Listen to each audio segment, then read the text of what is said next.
Kita harus tahu dulu apa itu ketahanan dan nasional. Menurut Kamus Besar Bahasa Indonesia, secara etimologi, ketahanan merupakan perihal tahan, kekuatan hati maupun fisik dan daya tahan. Nasional secara etimologi bersifat kebangsaan, berkenaan atau berasal dari bangsa sendiri meliputi suatu bangsa. Menurut Suradinata, ketahanan nasional adalah suatu kondisi dinamis suatu bangsa yang berisi keuletan dan ketangguhan yang mengandung kemampuan mengembangkan kekuatan nasional dalam menghadapi dan mengatasi segala ancaman, gangguan, hambatan, dan tantangan baik yang datang dari luar maupun dari dalam negeri, yang berlangsung maupun tidak langsung membahayakan integritas identitas kelangsungan hidup bangsa dan negara serta perjuangan dalam mengajar tujuan nasional Indonesia. Ketangguhan, kekuatan yang menyebabkan seseorang atau suatu dapat bertahan kuat. Identitas negara dilihat dalam pengertian sebagai suatu organisasi masyarakat yang dibatasi oleh wilayah dengan penduduk, sejarah, pemerintah, dan tujuan nasional suatu serta dengan peran internasionalnya. Ancaman yang dimaksud ancaman di sini adalah hal atau usaha yang bersifat mengubah atau merubah kebijakan dan usaha ini dilakukan secara spiritual, konseptual, kriminal, dan politis. Keuletan usaha secara giat dengan kemampuan yang keras dalam menggunakan kemampuan tersebut di atas untuk mencapai tujuannya. Integritas kesatuan yang menyeluruh dalam kehidupan nasional suatu bangsa baik unsur sosial maupun alamiah baik bersifat potensial maupun fungsional. Hambatan dan gangguan hal atau usaha yang berasal dari luar dan dari diri sendiri yang bersifat dan bertujuan melemahkan atau menghalangi secara tidak konsepsional. Berdirinya Lembaga Pertahanan Nasional Indonesia. Lembaga Pertahanan Nasional didirikan pada 20 Mei 1965 berdasarkan Peraturan Pemerintah Nomor 37 Tahun 1964 dan langsung didorong Presiden. Pada tahun 1983, lembaga ini berganti nama menjadi Ketahanan Nasional yang berada di bawah Panglima Angkatan Bersenjata yaitu ABRI. Selanjutnya dilanjutkan oleh rekan saya.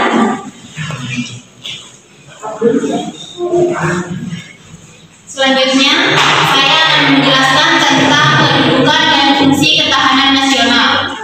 Kedudukan ketahanan nasional sendiri merupakan suatu ajaran yang diyakini kebenarannya oleh seluruh bangsa Indonesia serta merupakan cara terbaik yang perlu diimplementasikan secara berlanjut dalam rangka membina kondisi kehidupan nasional yang ingin diwujudkan.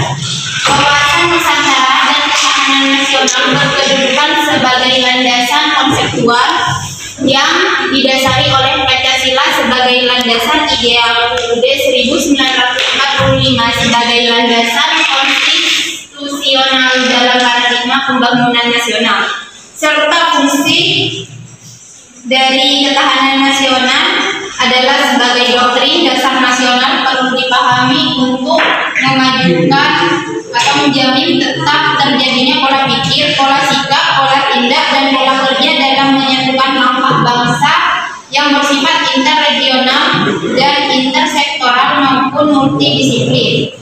Serta fungsi lain dari ketahanan nasional adalah pengarah bagi pengembangan potensi kekuatan bangsa dalam ideologi politik, ekonomi, sosial budaya, serta keamanan dan ketahanan sehingga tercapai kesejahteraan rakyat yang diinginkan oleh seluruh bangsa Indonesia.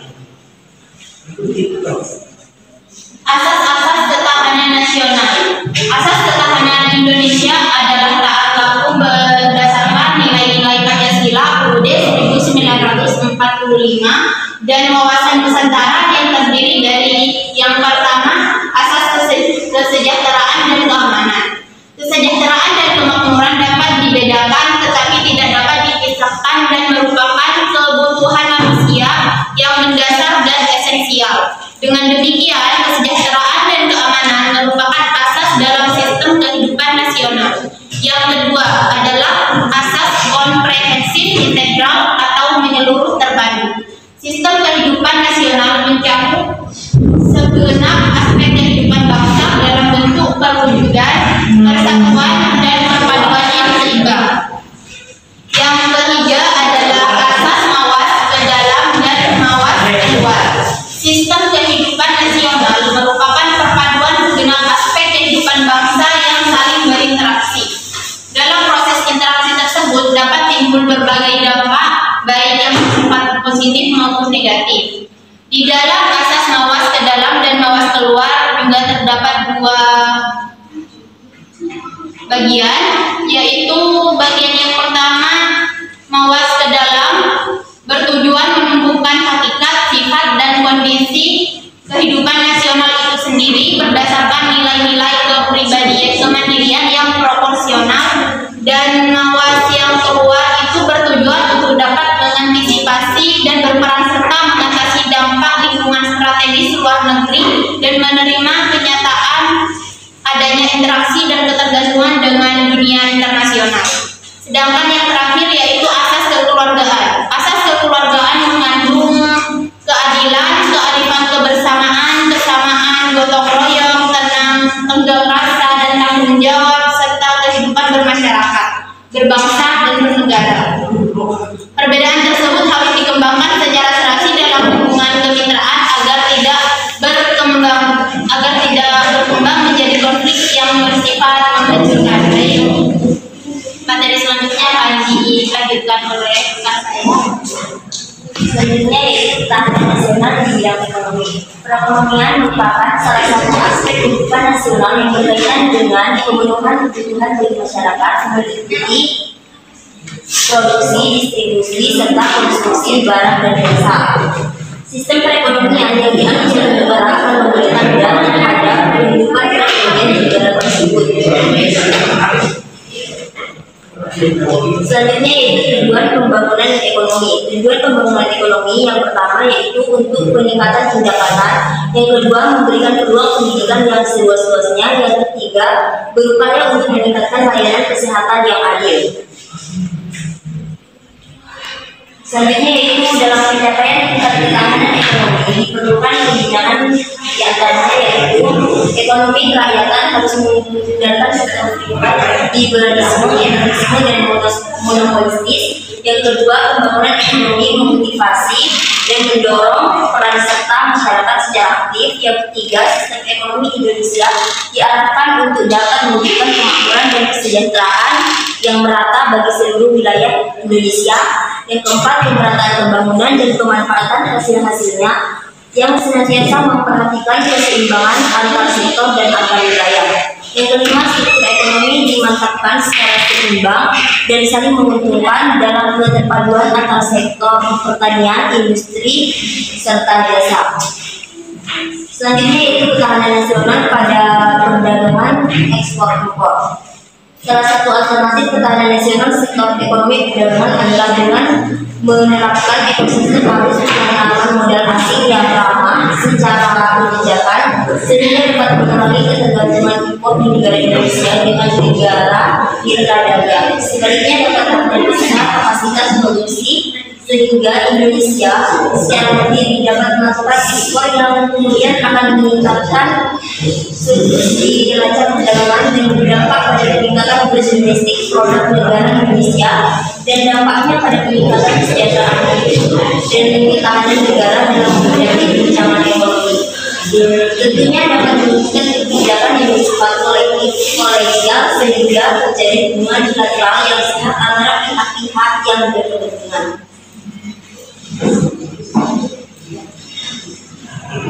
Baik, selanjutnya adalah sesi tanya jawab yang membuka satu sesi dan 5 penanya. Kepada teman-teman yang ingin bertanya silakan membuka tangan. Kepada teman-teman yang ingin bertanya silakan membuka tangan. 1, 2, 3, 4. Dimulai dari Mbak Dila, Mbak Amel, Mbak Elia, Mbak Intan. Nextnya, sebelumnya.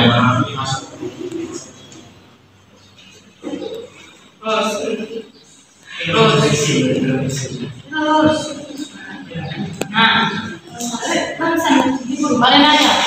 Nah, di yang ketiga itu kan ada akses mawas ke dalam dan mawas keluar. Sistem kehidupan nasional merupakan kepaduan segenap aspek kehidupan bangsa yang saling berinteraksi. Nah, di dalam segenap aspek kan ada interaksi. Interaksinya itu berupa apa? Sehingga tertera di situ ada dampak baik. Dampaknya itu ada dampak positif sama dampak negatif.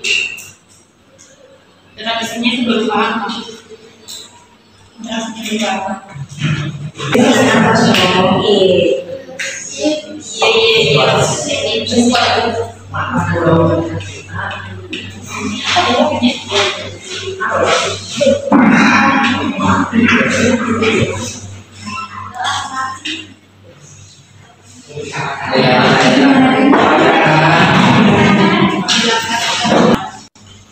Baik, assalamualaikum warahmatullahi wabarakatuh. Sebelumnya perkenalkan, nama saya Hadiza Syafira Media. Saya ingin bertanya, bagaimana upaya pemerintah dalam memperkuat ketahanan nasional yang dapat diwujudkan dalam kehidupan sehari-hari? Dan menurut kalian, apakah generasi muda seperti kita memiliki peranan tersendiri dalam hal ketahanan nasional, yaitu di bidang ekonomi dalam sektor perdagangan ekspor dan impor? Terima kasih.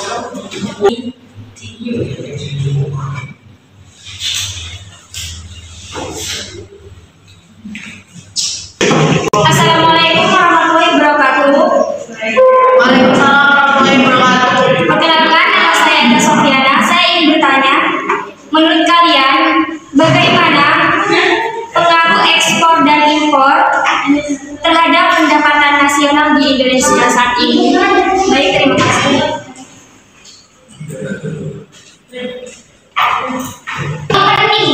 Baik, assalamualaikum warahmatullahi wabarakatuh. Perkenalkan, nama saya Intan Putri Punyawati. Saya ingin bertanya, bagaimana negara-negara menjaga kedaulatan ekonomi dan industri nasional melalui kebijakan perdagangan? Baik, terima kasih. Wassalamualaikum warahmatullahi wabarakatuh.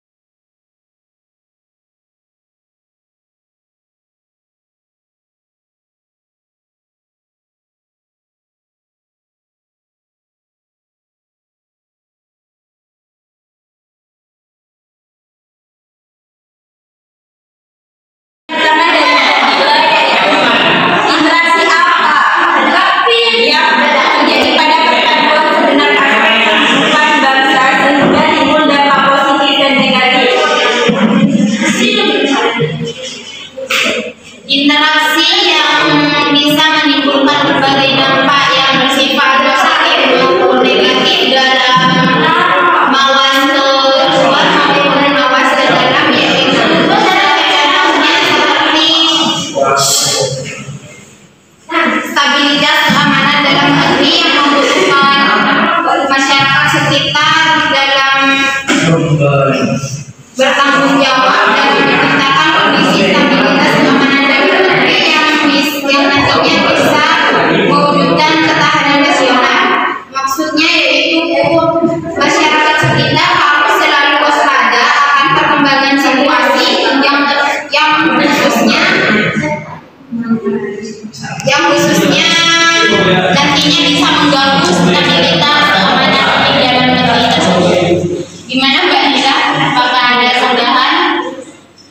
Nah, dari saya, urusan penyampaian Mbak ini kan ada masyarakat harus waspada dalam situasi apapun.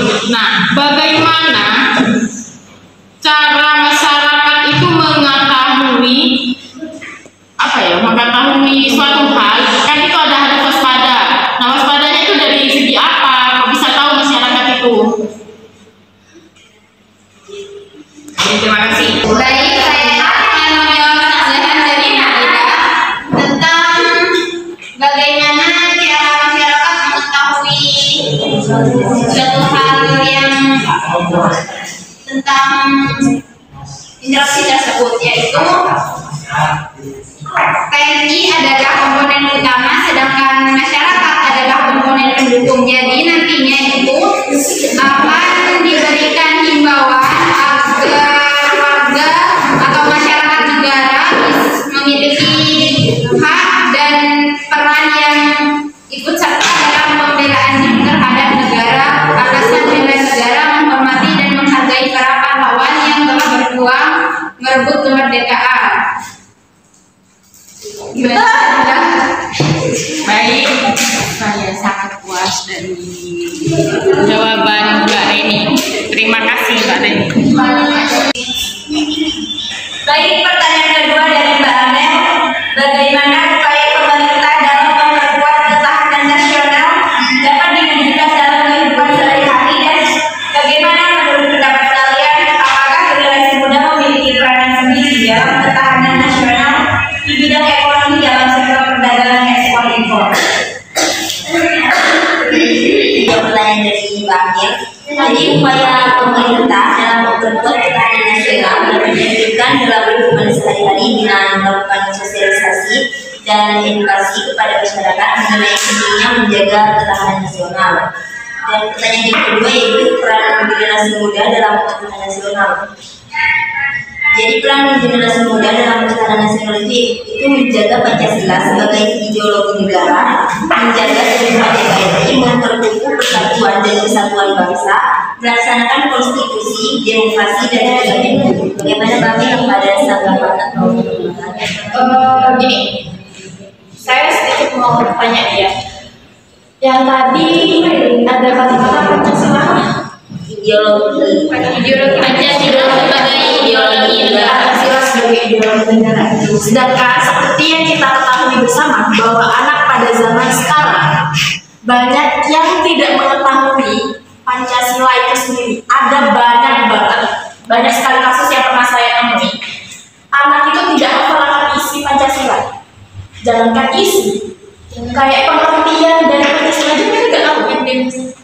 Gimana menurut kalian anak kecil? Bisa menjawab pertanyaan dari Mbak Amir, yaitu bagaimana membantu anak yang tidak mengerti dengan ideologi kita yaitu Pancasila. Yang pertama, penting untuk kita memberikan penjelasan yang jelas dan sederhana sesuai dengan usia mereka. Yang kedua, kita nilai-nilai dasar ideologi tersebut dengan cara yang bersifat edukatif dan membangun, serta berikan contoh yang dapat memperkuat pemahaman mereka. Selain itu, berikan ruang bagi mereka untuk bertanya dan memberikan tanggapan positif terhadap pertanyaan mereka. Dan yang terakhir, melibatkan mereka dalam diskusi yang terbuka dan mendukung juga yang dapat membantu pemahaman mereka dengan lebih baik. Mungkin ada sedikit pertanyaan ya. Ini anak-anak pada zaman sekarang itu, jangan anak-anak di usia mahasiswa seperti kita aja terdapat kurangnya kesadaran. Jangankan kita paham akan Pancasila, untuk berorganisasi dalam suatu hal aja kita malas. Jadi mungkin sedikit tambahan dari saya, kayak kita juga melibatkan dari media sosial, yang dimana media sosial itu sangat memiliki peran penting di dalamnya, yang dimana kita juga bisa kayak menjadikan media sosial sebagai media promosi untuk meningkatkan rasa ideologi mereka, kayak ini loh ada seminar ini, kita promosi tentang ideologi itu. Mungkin Baik, terima kasih. Baik, pertanyaan yang ketiga dari Mbak Elia, bagaimana pengaruh ekspor dan impor terhadap pendapatan nasional